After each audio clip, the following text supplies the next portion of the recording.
Hello everyone, I am Rita Singh and I welcome you once again to Career Point Education। और आज हम पढ़ने वाले हैं सेल कंपोनेंट्स यानी कि कोशिकांग के बारे में।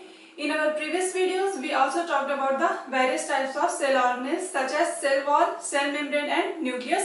न्यूक्लियस में हमने दो चीजें डिस्कस की थी, डीएनए और आरएनए के बारे में, और थोड़ा सा हमने डिस्कस किया था क्रोमोसोम के बारे में। टॉपिक हमारा अभी कंप्लीट नहीं हुआ था, कई सारे सेल ऑर्गेनेल्स हैं जिसके बारे में अभी हम आगे पढ़ने वाले हैं।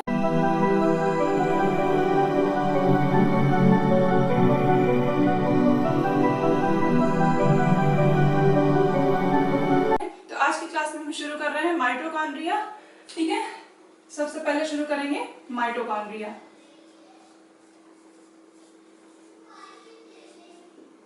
माइटोकॉन्ड्रिया को हिंदी में कहा जाता है सूत्र कणिका।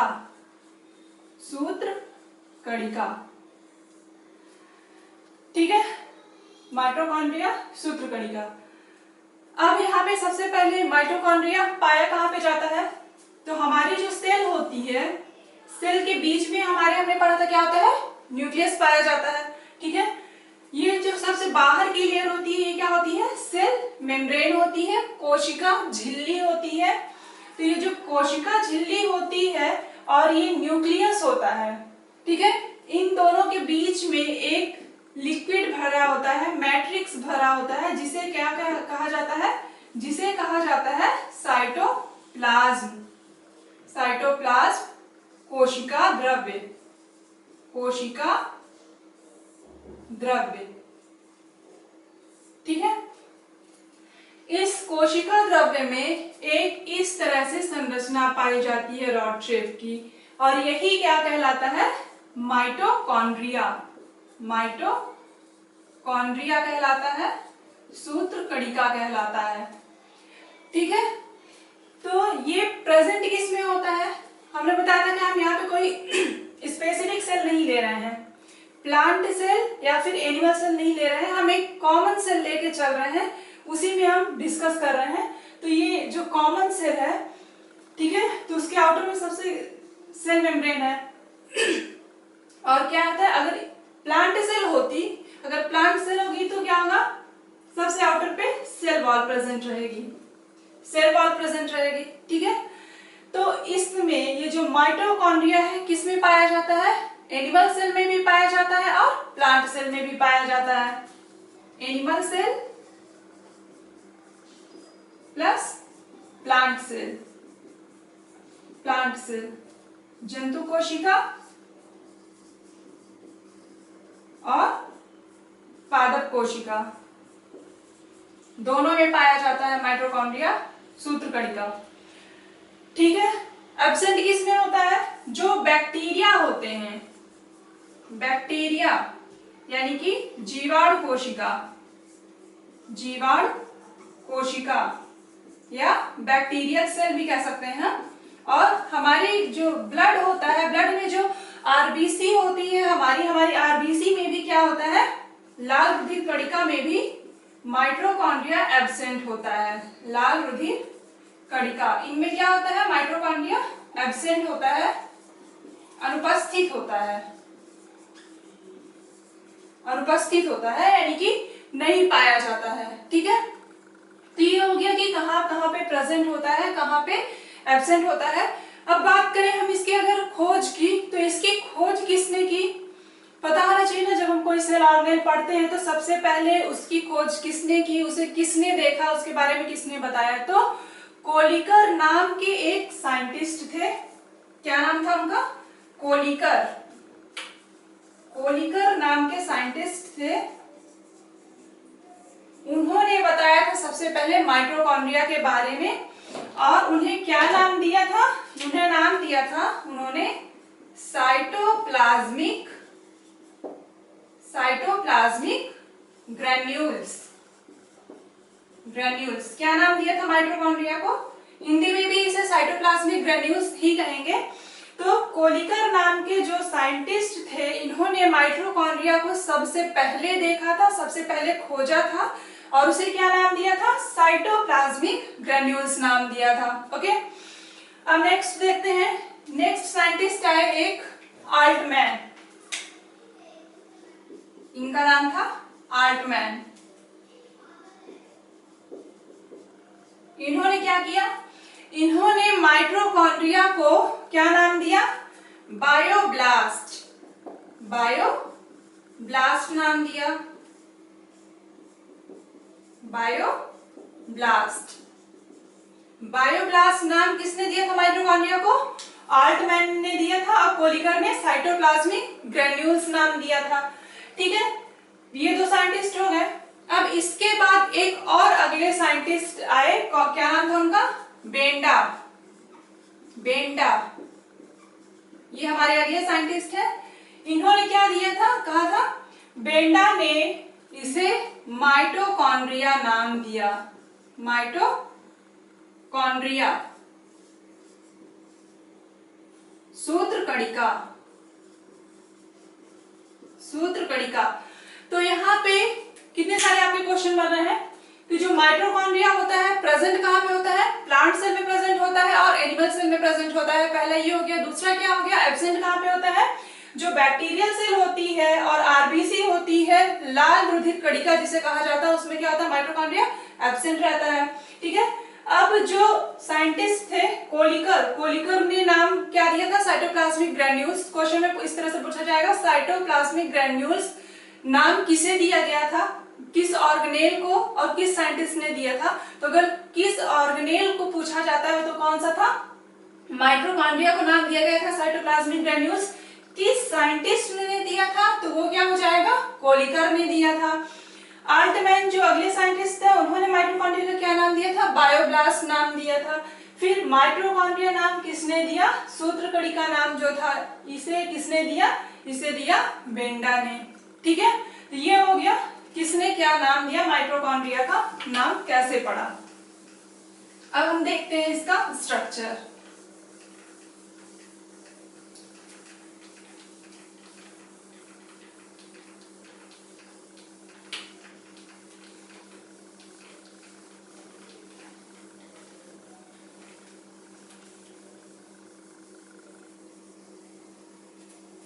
अब हम देखते हैं माइटोकॉन्ड्रिया का स्ट्रक्चर।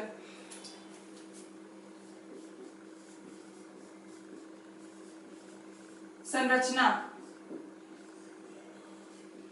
संरचना। तो माइटोकॉन्ड्रिया जो है वो किस तरह का ऑर्गेनेल है या किस तरह का कोशिकांग है, ये इसमें डबल मेम्ब्रेन पाई जाती है। इसकी जो ये मेम्ब्रेन होती है कैसी होती है, डबल मेम्ब्रेन होती है। ठीक, इसकी जो इसकी संरचना होती है, इसकी इनर मेम्ब्रेन कुछ इस तरह से फोल्ड होकर के, इनर मेम्ब्रेन जो होती है इसकी किस तरह से, इस तरह से फोल्ड होकर के ये अंदर जो फोल्डिंग बन रही है ये क्या कहलाती है, ये कहलाती है क्रिस्टी। इसे कहा जाता है क्रिस्टी, क्रिस्टी बनाती है। ठीक है, इसके अंदर मैट्रिक्स भरा हुआ रहता है, इस तरह से यहाँ पे मैट्रिक्स भरा हुआ रहता है। और ये जो माइटोकॉन्ड्रिया होता है उसको बताया था हमने कि माइटोकॉन्ड्रिया में क्या होता है, खुद का डीएनए पाया जाता है। माइटोकॉन्ड्रिया के पास क्या होता है, खुद का डीएनए पाया जाता है माइटोकॉन्ड्रिया के पास। तो डीएनए प्रेजेंट होता है यहाँ पे, और इसके ये जो क्रिस्टी है जिसे क्या कहा जाता है, उंगली नुमा प्रवर्ध या फिंगर लाइक प्रोजेक्शन जो होते हैं इसे क्रिस्टी कहा जाता है। और ये जो क्रिस्टी होती है इसमें कुछ इस तरह से संरचनाएं पाई जाती हैं, इस तरह से संरचनाएं पाई जाती हैं। कहाँ पे, क्रिस्टी में इस तरह से संरचनाएं पाई जाती हैं। अगर हम यहाँ पे एक क्रिस्टी को देखें या एक संरचना को देखें तो हमें इस तरह से दिखाई देगी, इस तरह से दिखाई देगी। ठीक है, ये क्या रहती है, इस वॉल से इसकी अटैच रहती है। इसे कहा क्या जाता है, इसे कहा जाता है F1 पार्टिकल, F1 पार्टिकल या F1 एलिमेंट, F1 एलिमेंट या ऑक्सीसोम्स, ऑक्सीसोम्स। तो इसके कई सारे नाम है, क्या हिंदी में भी इसका यही नाम रहेगा, F1 particle, F1 element and oxysomes. Oxysomes. ठीक है। अब अगर ये संरचना प्रेजेंट है, उपस्थित है माइटोकॉन्ड्रिया में, तो इसका कुछ ना कुछ स्पेसिफिक फंक्शन होगा। तो यहाँ पे ये जो ऑक्सीसोम है, इनका फंक्शन क्या होता है? ये जो ऑक्सीसोम होते हैं, इसके अंदर बहुत सारे एंजाइम प्रेजेंट रहते हैं, बहुत सारे एंजाइम प्रेजेंट रहते हैं। उस एंजाइम का क्या नाम होता है? ATPase enzyme. ठीक है, कौन सा एंजाइम है? ATPase enzyme. अब ये एटीपेज एंजाइम जो उपस्थित है, तो उसका कुछ ना कुछ फंक्शन होगा। इसका क्या फंक्शन होता है? ये जो एटीपेज एंजाइम होता है, ये एटीपी के प्रोडक्शन में हेल्प करता है। किस में हेल्प करता है? एटीपी के प्रोडक्शन में, एटीपी के उत्पादन में रोल प्ले करता है, इंपॉर्टेंट रोल प्ले करता है, क्योंकि इसके अंदर क्या प्रेजेंट होता है? एटीपेज एंजाइम पाया जाता है। एटीपेज एंजाइम कहाँ पाया जाता है? F1 पार्टिकल के अंदर, F1 एलिमेंट या ऑक्सीसोम के अंदर पाया जाता है। F1 पार्टिकल कहाँ पाया जाता है? वो माइटोकॉन्ड्रिया के क्रिस्टी में पाया जाता है। क्रिस्टी क्या होती है? वो फिंगर लाइक प्रोजेक्शन होते हैं। क्लियर? तो यहाँ पे F1 पार्टिकल का रोल जो है ये इंपॉर्टेंट है, क्योंकि इसमें एटीपेज एंजाइम होता है जो कि एटीपी के प्रोडक्शन में काम आता है। और एटीपी क्या होता है? Adenosine triphosphate. क्या होता है? एडिनोसिन ट्राइफॉस्फेट होता है। इसका काम क्या होता है? ये एनर्जी बनाने का काम करता है। ठीक है, अब देखते हैं हम माइटोकॉन्ड्रिया का क्या फंक्शन होता है।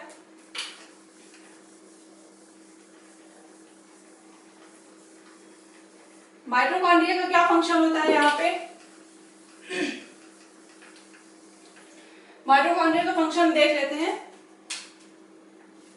ये तो हो गया इसके स्ट्रक्चर का। अब हम यहाँ पे कार्य देख लेते हैं माइटोकॉन्ड्रिया का। जो माइटोकॉन्ड्रिया होता है उसे हम क्या कहते हैं? कोशिका का पावर हाउस कहते हैं, या फिर पावर हाउस ऑफ सेल कहा जाता है माइटोकॉन्ड्रिया को। तो पावर हाउस क्यों कहा जाता है, सेल क्यों कहा जाता है? ये तो हम 5वीं 6वीं की क्लास से या 7th 8th से ही पढ़ते आते हैं कि माइटोकॉन्ड्रिया को कोशिका का पावर हाउस कहा जाता है। ठीक है, और एग्जाम में इतना बेसिक क्वेश्चन अब वो टाइम गया जब पूछा जाता था कि कोशिका का पावर हाउस किसे कहा जाता है। वैसे क्वेश्चन नहीं पूछे जाते हैं, क्योंकि सबको पता है कि कोशिका का पावर हाउस माइटोकॉन्ड्रिया को कहा जाता है, तो इतने इजी क्वेश्चन नहीं पूछे जाते हैं। तो लेकिन इसे कहा क्यों जाता है कोशिका का पावर हाउस या सेल का पावर हाउस क्यों कहा जाता है? अब यहाँ पे ध्यान से सुनना है। जैसे हम खाना खाते हैं, ठीक, खाने में हमने क्या खाया? Carbohydrate, protein, lipid. मेनली हम 3 चीजें जो है अपने डाइट में लेते हैं, कार्बोहाइड्रेट, प्रोटीन और लिपिड। ये जो हमारा फूड मटेरियल है, आफ्टर डाइजेशन, जब डाइजेशन की प्रोसेस पूरी हो जाती है तो क्या होता है? कहाँ पे? ग्लाइकोजन के फॉर्म में स्टोर होता है। कहाँ पे? हमारे लीवर में। हमारा जो डाइजेस्टेड फूड मटेरियल है कहाँ पे स्टोर होता है? लीवर में स्टोर होता है ग्लाइकोजन के फॉर्म में। तो यहाँ पे हमें अभी ये नहीं देखना है, हमें देखना है जो फूड मटेरियल रहता है डाइजेस्टेड, ग्लाइकोजन। ग्लाइकोजन में का जो ग्लूकोज में कन्वर्जन है, ग्लूकोज का ग्लाइकोजन में कन्वर्जन होता है, ये हम बाद में पढ़ेंगे। ये कौन सी प्रोसेस कहलाती है, ये प्रक्रिया क्या कहलाती है, यहाँ पे किस तरह से कन्वर्ट होता है ग्लाइकोजन ग्लूकोज में, ग्लूकोज ग्लाइकोजन में, ये सब बात की बात है। हम इसे आगे की क्लास में पढ़ेंगे जब हम बाकी की केमिकल रिएक्शंस पढ़ेंगे तब। यहाँ पे केवल आपको इतना जानना है कि जो फूड मटेरियल होता है ग्लाइकोजन के फॉर्म में होता है, कहाँ पे स्टोर होता है? लीवर में स्टोर होता है। तो ये जो ग्लाइकोजन होता है, जब ये ग्लूकोज के फॉर्म में कन्वर्ट हो जाता है, ग्लूकोज जो है कहाँ पे? माइटोकॉन्ड्रिया में जाता है। तो क्या होता है? जैसे ये हो गया हमारा ग्लूकोज C6H12O6, ये क्या हो गया? ग्लूकोज हो गया। ठीक, अब इसके बाद जो रिस्पायरेशन की प्रोसेस होती है, जो ऑक्सीजन हमारे ब्लड में मिला, ठीक है, ब्लड से ऑक्सीजन कहाँ गया? हमारी बॉडी के अंदर गया, ब्लड में मिल गया। तो क्या होगा? ये ग्लूकोज ऑक्सीजन की प्रेजेंस में क्या होगा? इसका ऑक्सीडेशन होगा। ये क्या बनाएगा? CO2H2O plus ATP. ठीक, क्या बनाएगा यहाँ पे CO2 H2O और ATP। और ये ATP क्या है, यही तो है एनर्जी मॉलिक्यूल। ठीक है, यानी कि एनर्जी देने का काम कौन करेगा, ये ATP। एनर्जी का यहाँ पे प्रोडक्शन हो रहा है। तो यही तो हम बोल रहे हैं कि माइटोकॉन्ड्रिया क्या है, पावर हाउस है। पावर हाउस क्यों है, क्योंकि ये ATP की सिंथेसिस हो रही है इसके अंदर। ठीक, और ये जो पूरी प्रोसेस है ऑक्सीडेशन ऑफ फूड मटेरियल, ठीक है, ऑक्सीडेशन ऑफ फूड मटेरियल ही तो क्या कहलाता है, रिस्पायरेशन कहलाता है। रिस्पायरेशन यानी कि श्वसन। केवल ऑक्सीजन लेना और CO2 छोड़ना ही रिस्पायरेशन नहीं होता, वो गलत है। ये इसे रिस्पायरेशन की प्रोसेस नहीं कहा जाता। रिस्पायरेशन क्या होता है, oxidation of food material. Food materials का ऑक्सीडेशन ही क्या कहलाता है, रिस्पायरेशन कहलाता है। Oxidation of food material is known as respiration. ठीक है, तो यहाँ पे जब ग्लूकोज का मॉलिक्यूल टूटेगा ऑक्सीजन की उपस्थिति में, इसका जब ऑक्सीडेशन होगा तो क्या होगा, CO2 रहेगा, H2O रहेगा और ATP रिलीज होगा, ATP बनेगा। ठीक है, तो यहाँ पे ये था काम इसका माइटोकॉन्ड्रिया का।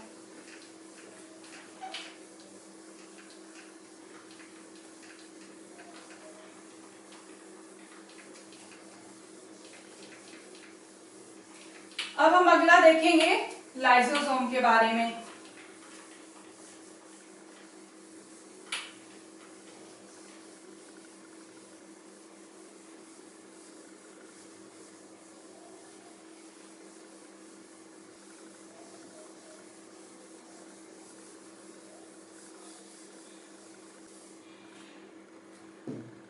अब हम देखेंगे लाइसोसोम के बारे में।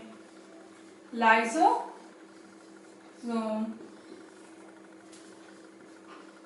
लाइसोसोम, लाइसोसोम क्या होते हैं, ये हमारी कोशिका में एक इस तरह से थैलीनुमा संरचना होती है जिसके अंदर कई सारे एंजाइम्स भरे हुए रहते हैं। ठीक है, कई सारे एंजाइम्स पाए जाते हैं। ठीक है, इनका एंजाइम्स का क्या रोल होता है, ये हाइड्रोलाइटिक एंजाइम होते हैं। किस तरह के एंजाइम होते हैं, हाइड्रोलाइटिक, हाइड्रोलाइटिक एंजाइम। ठीक, इसकी खोज किसने की, लाइसोसोम के बारे में किसने बताया था, लाइसोसोम के बारे में सबसे पहले बताया था डी डुवे। डी डुवे नाम के साइंटिस्ट थे, उन्होंने लाइसोसोम के बारे में बताया था सबसे पहले। तो उन्होंने क्या बताया था कि ये जो लाइसोसोम है इसके अंदर क्या होता है, बहुत सारे एंजाइम्स पाए जाते हैं। ठीक, एंजाइम्स पाए जाते हैं। एंजाइम्स का नेचर क्या होता है, हाइड्रोलाइटिक एंजाइम्स होते हैं, यानी कि इनका लाइसिस करने का काम होता है। ठीक है, इसके अंदर का पीएच होता है, पीएच कितना होता है, 4 से 5 के बीच होता है। यानी कि पीएच 4 से 5 के बीच है, यानी कि ये कैसा होंगे, इनका नेचर कैसा होगा, एसिडिक। एसिडिक यानी कि अम्लीय, अम्लीय। इनका स्वभाव कैसा होगा, अम्लीय होगा। ठीक, तो अब इसका रोल देख लेते हैं क्या है।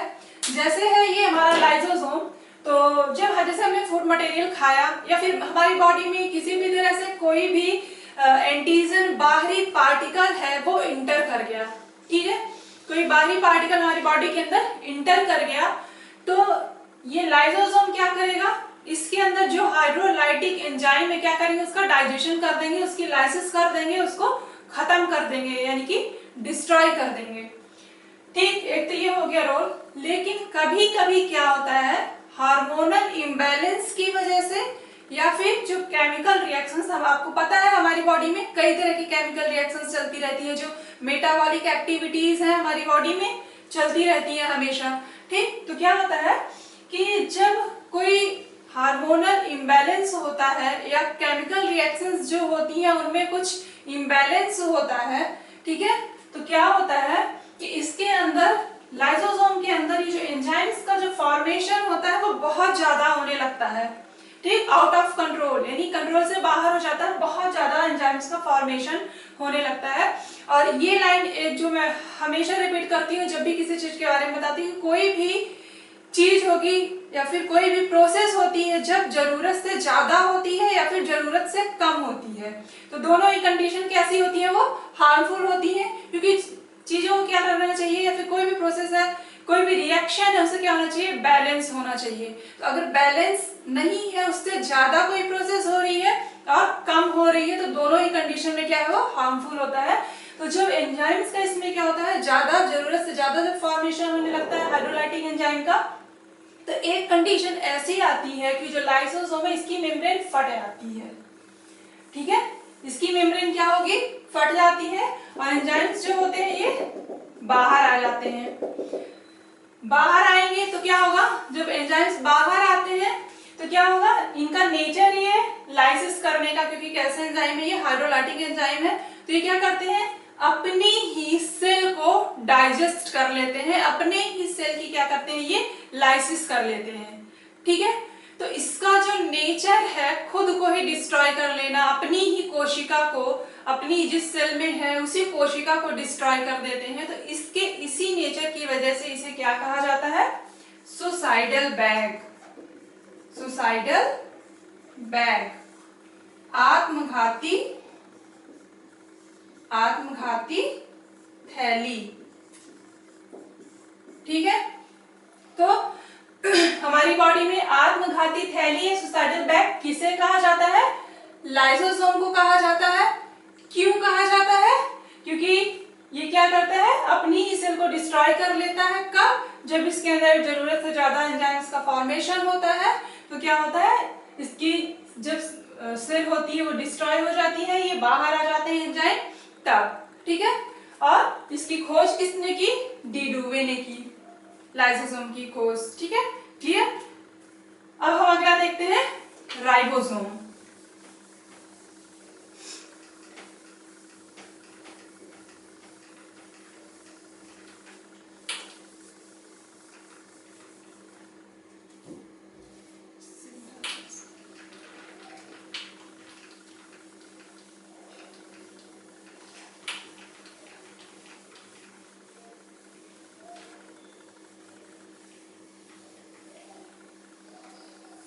ठीक है, अब हम अगला देखते हैं क्या, राइबोसोम।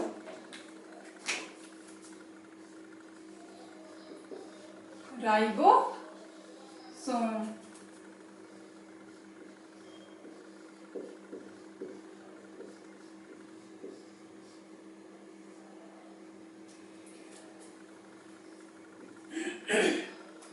राइबोसोम क्या होते हैं, यहाँ पे बता दें, जो राइबोसोम होते हैं वो हमारी जो सेल होती है, सेल में साइटोप्लाज्म में पाए जाते हैं, दोनों में पाए जाते हैं राइबोसोम, प्लांट में भी पाए जाते हैं और एनिमल सेल में भी पाए जाते हैं राइबोसोम।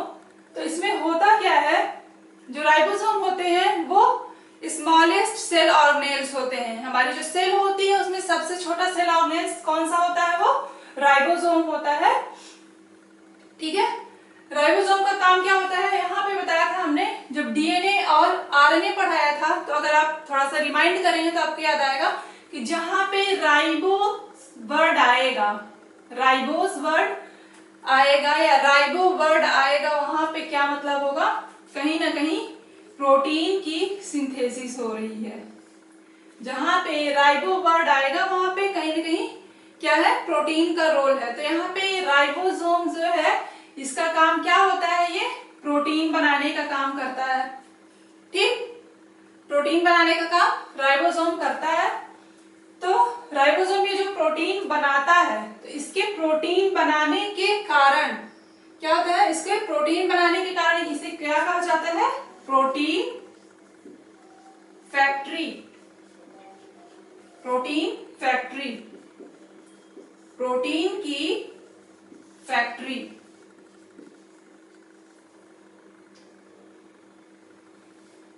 प्रोटीन की फैक्ट्री कहा जाता है, ठीक, क्योंकि फैक्ट्री में क्या होता है, चीजों का फॉर्मेशन होता है।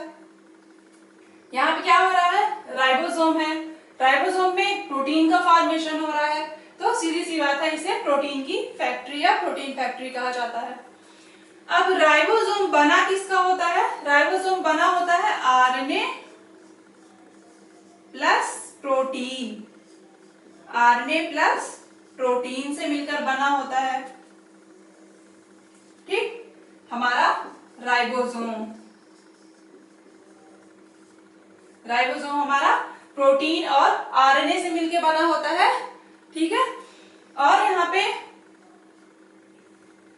राइबोसोम जो हो गया, ये तो हमने देख लिया बना है आरएनए और प्रोटीन से मिलकर के।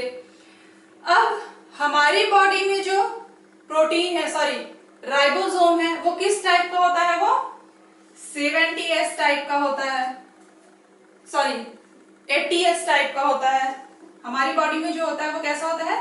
80S टाइप का होता है।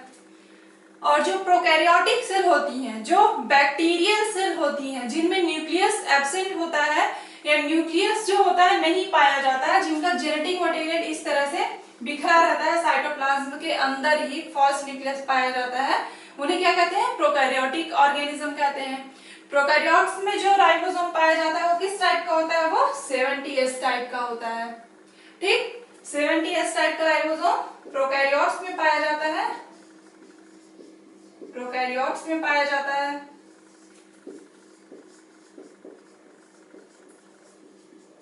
प्रोकैरियोट्स। और 80S टाइप का किसमें पाया जाता है? यूकैरियोट्स।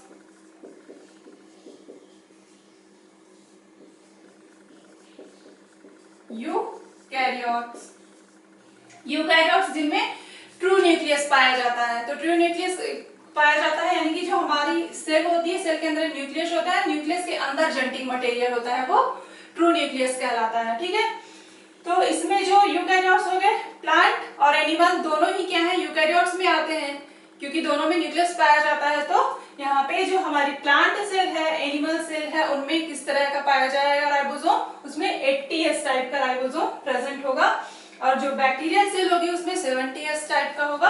अब यहाँ पे यस क्या है? यस क्या होता है? तो यस क्या है यहाँ पे?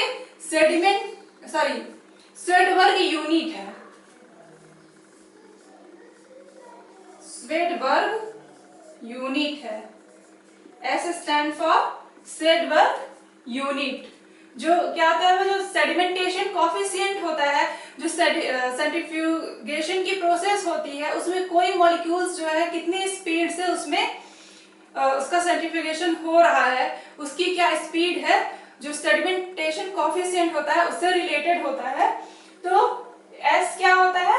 स्वेडबर्ग यूनिट के लिए यहाँ पे लिखा जाता है एस। अब अगला देखते हैं हम, गोल्गी बॉडी।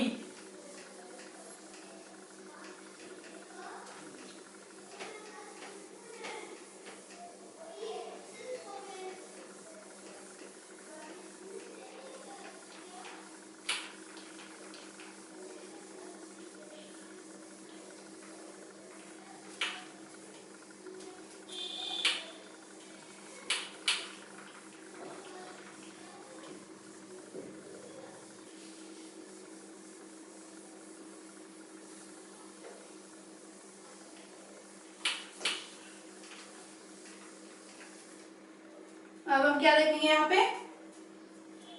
गोल्गी बॉडी,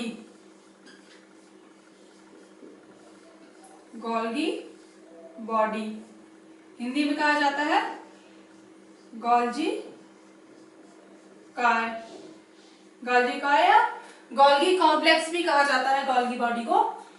ठीक है, पहले देख लेते हैं इसकी खोज किसने की। गोल्गी बॉडी की खोज की थी Camillo, Camillo Golgi, Camillo Golgi ने खोज की थी, कैमिलो गोल्गी।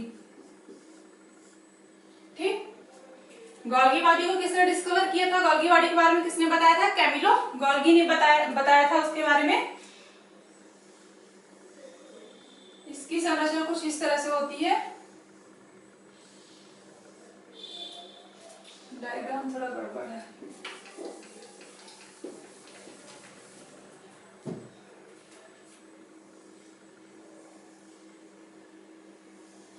कुछ इस तरह से इसका डायग्राम होता है। ठीक है, तो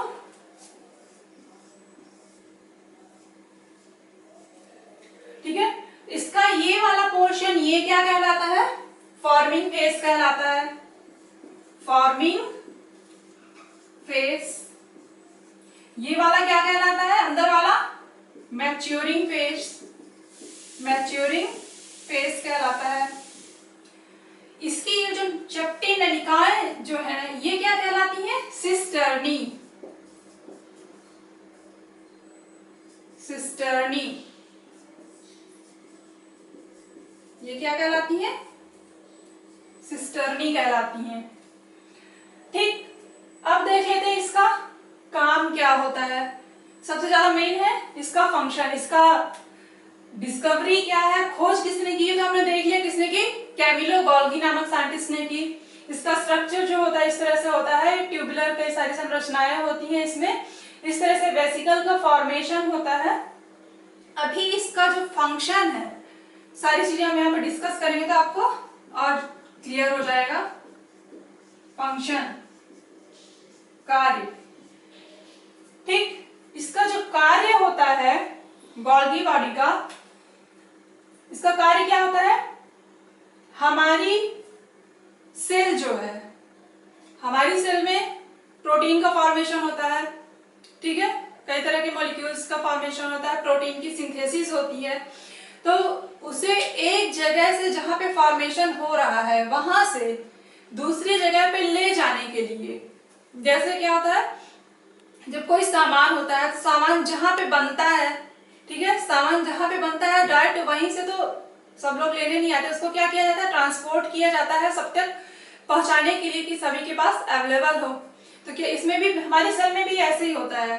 जो प्रोटीन का फॉर्मेशन हो रहा है, ठीक, प्रोटीन की सिंथेसिस हो रही है, तो सिंथेसिस हो गई, ठीक है, अब उसको ट्रांसपोर्ट करना है जहां पे उसकी जरूरत है।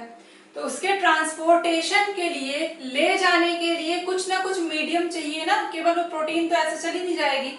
तो उसको ले जाने के लिए किसकी जरूरत होती है? वेसिकल्स की। वेसिकल्स यानी कि जो छोटी छोटी सी ये पॉकेट जैसी, थैली जैसी जो संरचनाएं होती हैं ये वेसिकल्स कहलाती हैं। क्या कहलाती हैं? वेसिकल। ये वेसिकल कहलाती हैं। और ये वेसिकल बनाता कौन है? ये वेसिकल बनाता है गोल्गी बॉडी। ठीक है, इसकी ये जो सिस्टर्नी है, ये जो ट्यूब्यूल्स होती हैं, यही क्या करती हैं? किनारों पे ये धीरे धीरे, जैसे ये इस तरह से बना हुआ है तो क्या होगा, ये धीरे धीरे ये यहाँ से इस तरह से करके ये अलग हो जाएंगी, ये कट के अलग हो जाएंगी और ये अलग से इस तरह से वेसिकल बना लेंगी, एक गोल आकार की संरचना बना लेंगी, जो क्या कहलाता है? वेसिकल कहलाता है। ठीक है, अब इसी वेसिकल में प्रोटीन की पैकेजिंग हो जाती है और प्रोटीन का ट्रांसपोर्ट कर दिया जाता है। ठीक है, तो इसका क्या रोल होता है? एक तो किसमें? प्रोटीन पैकेजिंग में, प्रोटीन की पैकेजिंग में, प्रोटीन को पैक करने में, ठीक है, उसके अंदर वेसिकल्स के अंदर प्रोटीन को पैक करने में, वेसिकल्स को बनाने में, वेसिकल्स फॉर्मेशन,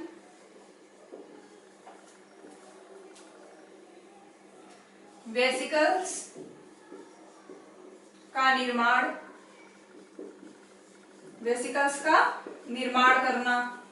ठीक है, तो वेसिकल बना रही है, उसका निर्माण कर रही है और प्रोटीन का क्या कर रही है? पैकेजिंग कर रही है प्रोटीन की। तो इसे क्या कहा जाता है? इसका जो काम है, इसके काम के आधार पे इसे क्या कहा जाता है? पैकर्स भी कहा जाता है, पैकर्स ऑफ सेल।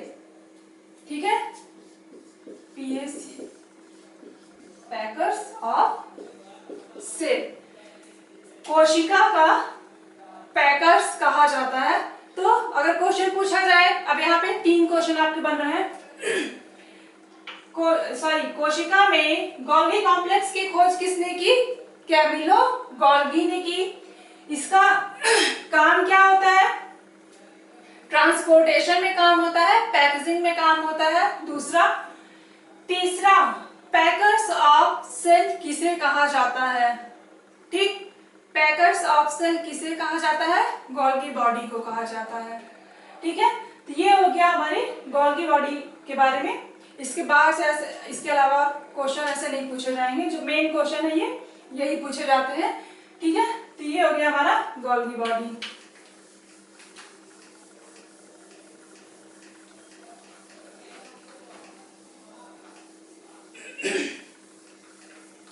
एक और चीज, जो प्लांट सेल होती है, प्लांट सेल में इसे डिक्टियोसोम भी कहा जाता है। प्लांट सेल में इसे डिक्टियोसोम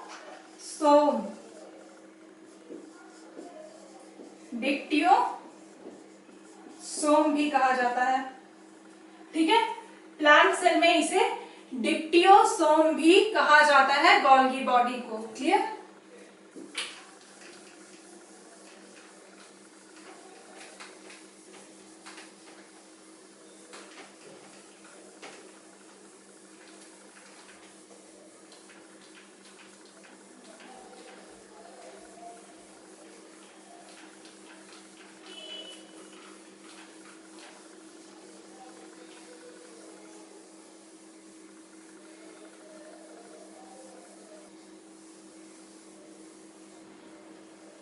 अब हम देखेंगे एंडोप्लाज्मिक रेटिकुलम के बारे में।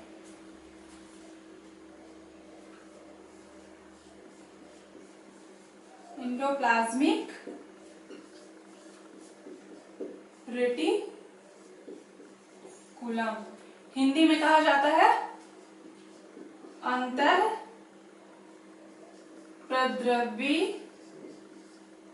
अंतःप्रद्रवी जालिका। अंतःप्रद्रवी जालिका कहा जाता है। ये इस तरह से प्रेजेंट होता है हमारे सेल में। जैसे ये हमारी सेल हो गई, इस तरह से कई सारी ट्यूब्यूल्स होती है। पूरी जो ट्यूब्यूल्स होती है उन्हीं का जाल पाया होता है ये एंडोप्लाज्मिक रेटिकुलम जो होता है। एंडोप्लाज्मिक रेटिकुलम के बारे में सबसे पहले बताया किसने बताया एंडोप्लाज्मिक रेटिकुलम के बारे में, या एंडोप्लाज्मिक रेटिकुलम की खोज किसने की?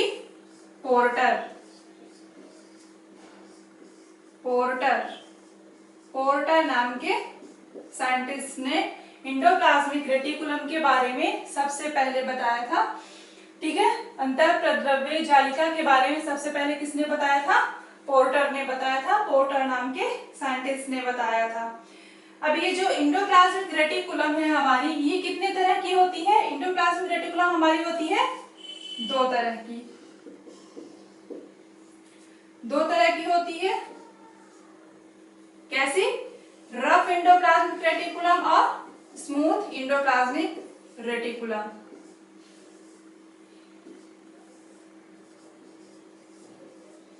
खुरदरी अंतःप्रद्रवी जालिका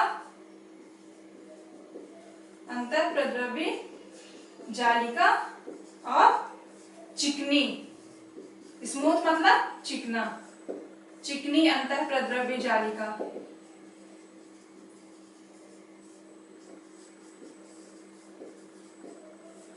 ठीक है, अब यहाँ पे एंडोप्लाज्मिक रेटिकुलम जो है इसको रफ और स्मूथ दो में क्यों डिवाइड किया गया ये देख लेते हैं। क्योंकि जो एंडोप्लाज्मिक रेटिकुलम है इसकी सरफेस पे कुछ इस तरह से राइबोसोम अटैच रहते हैं। ठीक है, इसकी सरफेस पे राइबोसोम अटैच रहते हैं और राइबोसोम के अटैच रहने के कारण क्या होता है, इसकी सरफेस कैसी होती है? रफ होती है, यानी कि खुरदुरी होती है। इसीलिए इसे क्या कहा जाता है? रफ एंडोप्लाज्मिक रेटिकुलम रहता है। यानी कि जो रफ एंडोप्लाज्मिक रेटिकुलम होगी उसकी सरफेस पे क्या रहता है?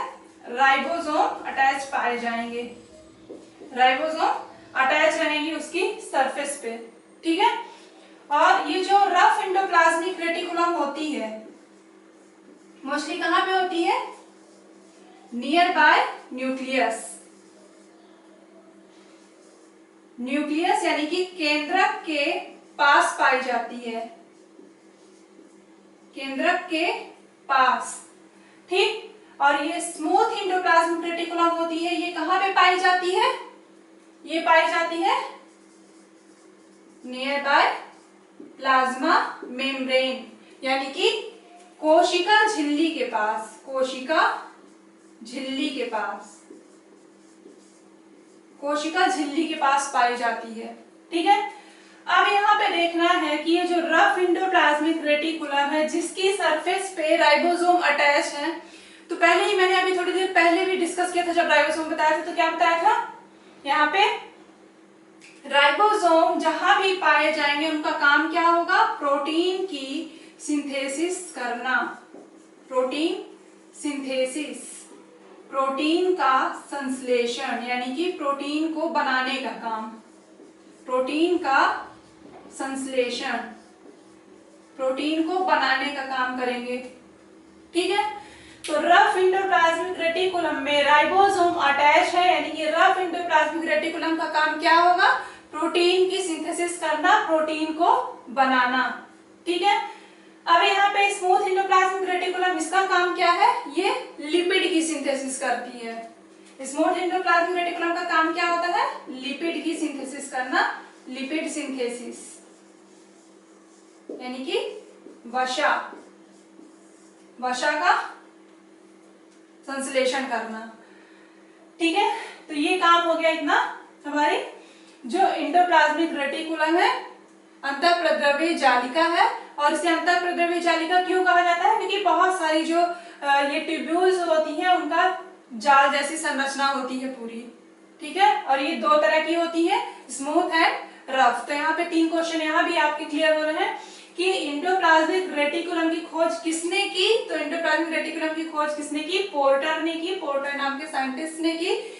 यहाँ पे रफ एंडोप्लाज्मिक रेटिकुलम का काम क्या होता है? रफ एंडोप्लाज्मिक रेटिकुलम का काम होता है प्रोटीन का संश्लेषण करना। स्मूथ एंडोप्लाज्मिक रेटिकुलम का चिकनी अंतःप्रद्रवी जालिका का क्या काम होता है?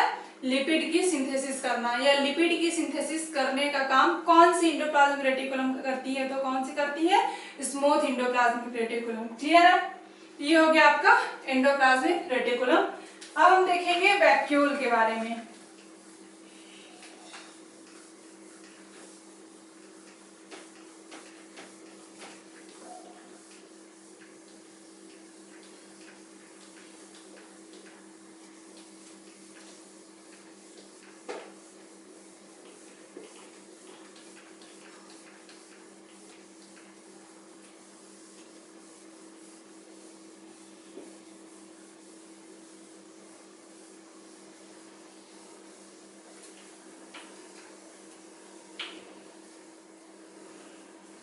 देखेंगे वैक्यूल, हिंदी में इसे कहा जाता है रिक्तिका, रिक्तिका या रसधानी, रसधानी। ठीक, अब वैक्यूल जो है ये बना है वैकस वर्ड से। वैकस किस तरह का वर्ड है? ये लैटिन वर्ड है, लैटिन वर्ड है, और लैटिन में वैकस का मतलब होता है एम्प्टी, एम्प्टी मतलब खाली या रिक्त। ठीक है, तो ये जो वैक्यूल्स होते हैं ये कहां पे प्रेजेंट होते हैं? दोनों में ही पाए जाते हैं, प्लांट सेल और एनिमल सेल, एनिमल सेल। ठीक है, पादप कोशिका और जंतु कोशिका, जंतु कोशिका दोनों में पाए जाते हैं वैक्यूल। अब यहाँ पे क्या है? जो प्लांट सेल में पाए जा रहे हैं और जंतु कोशिका में भी पाए जाते हैं। तो अंदर यहाँ पे क्या होता है? ये जो प्लांट सेल होती है, प्लांट सेल में क्या होता है? वैक्यूल कैसे होते हैं? लार्ज होते हैं। ठीक है, size of vacuole in plant cell क्या होता है? लार्जर होता है। प्लांट में वैक्यूल का साइज लार्ज होता है और एनिमल में क्या होता है, स्मॉल होता है। ठीक, अब यहाँ पे प्लांट, इसकी जो मेम्ब्रेन है, ठीक, वैक्यूल की जो मेम्ब्रेन है, तो प्लांट में इसे क्या कहा जाता है, टोनोप्लास्ट। टोनोप्लास्ट,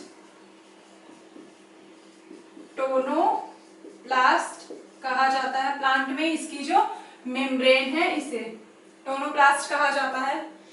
ठीक, अब तो ये हो गया इसके साइज का कि प्लांट और एनिमल में दोनों में प्रेजेंट होता है। प्लांट में लार्जर होते हैं और जो एनिमल सेल होती है उसमें कैसे होते हैं, स्मॉलर होते हैं।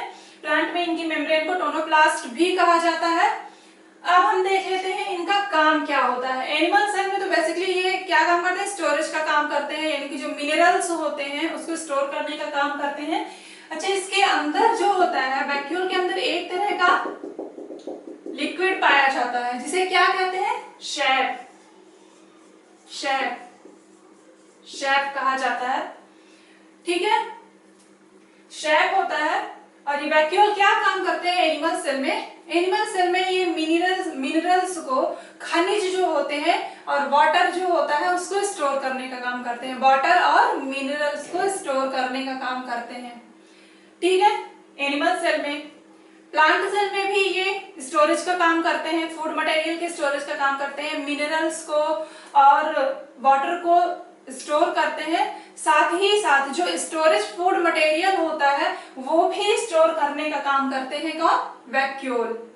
ठीक है, तो वैक्यूल में जो फूड मटेरियल स्टोर होता है प्लांट में, यहाँ पे ये सबसे इंपॉर्टेंट है, इसको ध्यान से सुनिएगा। प्लांट में, वैक्यूल में जो फूड मटेरियल स्टोर होता है वो किस फॉर्म में होता है, वो होता है स्टार्च के फॉर्म में, वसा के फॉर्म में होता है। ठीक है, तो प्लांट में, वैक्यूल में जो फूड मटेरियल स्टोर होता है वो किस फॉर्म में होता है, वसा के फॉर्म में होता है, या वसा के फॉर्म में, वसा के रूप में प्लांट के किस भाग में या कोशिका के किस कोशिकांग में या किस ऑर्गेनेल में फूड मटेरियल स्टोर होता है। तो किस में स्टोर होता है, वैक्यूल में होता है, रिक्तिका में होता है, रसधानी में।